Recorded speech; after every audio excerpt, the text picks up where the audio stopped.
प्रतिज्ञा गर्दै ईमानका साथ ईश्वर देश र जनताको नाममा शपथ लिन्छु कि पार्टीप्रति पूर्ण वफादार रहँदै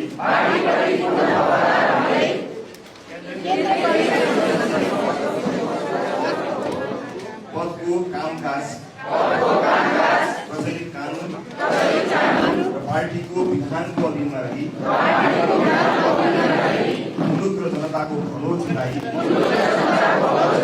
कसैको डर नमानी पक्षपात नगरी पूर्वाग्रह वा खराब भावना नलिई पदीय गोपनीयता कायम राखी ईमानदारीका साथ गर्नेछु।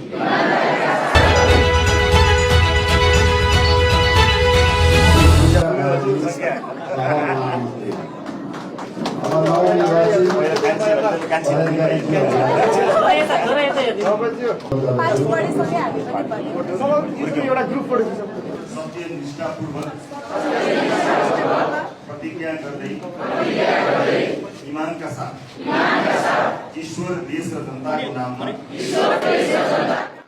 शपथ लिन्छु कि पार्टीप्रति पूर्ण वफादार रहँदै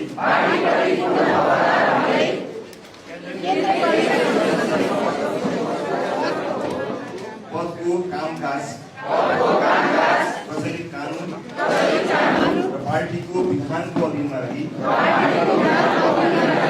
मुलुक र जनताको भलो चिताई कसैको डर नमानी पक्षपात नगरी पूर्वाग्रह वा खराब भावना नलिई पदीय गोपनीयता कायम राखी ईमानदारीका साथ गर्नेछु। राष्ट्रिय स्वतन्त्र पार्टीका जति पनि मेम्बर छन् 18 वर्षभन्दा मुनिका कोही पनि छैनन्।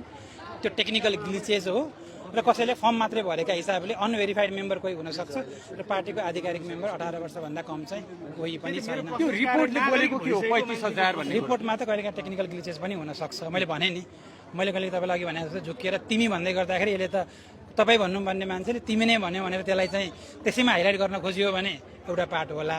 तर राष्ट्रिय स्वतन्त्र पार्टी जतिको जिम्मेवार पार्टीले नेपालको संविधान नेपालको निर्वाचन सम्बन्धी कानुनहरूलाई त्यति पनि पालना गर्दैन होला र त्यति कुरामा त हामी गम्भीर छौँ होला नि त। 18 वर्ष मुनिका छैन एकजना नि छैन।